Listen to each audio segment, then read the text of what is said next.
เป็ดว่าฝันคลิปที่2นี่ว่าสั่นเลขใกล้สิออกแล้วค่ะท่านผู้ชมมาตามด่วนเนาะค่ะฝันแล้วว่าสั่น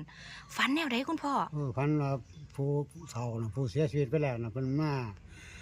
นั่งในส่วนปี80น่ะนั่งในปี8แผ่นใหญ่ๆว่าห้วยมันนั่งอย่างนี้ไปนั่งอย่างสุดแห่นั่งสุดๆนี่ล่ะเพิ่นน่ะเลยเพิ่นก็นั่งเลย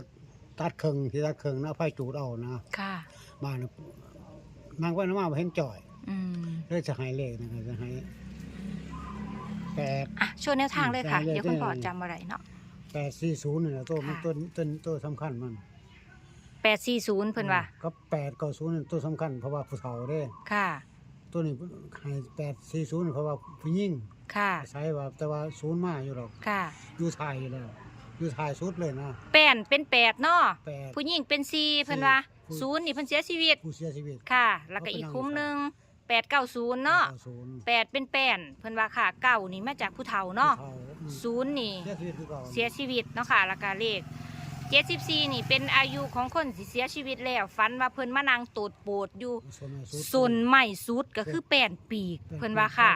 นั่งสุดๆเลยค่ะมานั่งโตดโปดหันหน้ามาแนมหน้าคุณพ่อเพิ่นว่าค่ะคุณพ่อเพิ่นก็เลยให้แนวทางเนาะค่ะ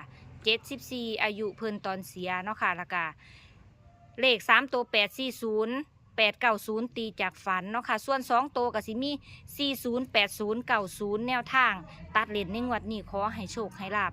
กับพ่อเป็ดสุขุสุขคนค่ะ